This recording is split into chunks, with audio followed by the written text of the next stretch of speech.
Yung boss ng GRT, si Sir Rashid, nagwawalis po siya. So, ayan po.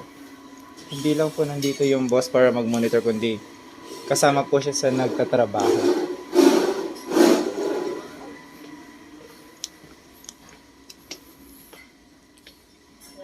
Sleeping lounge.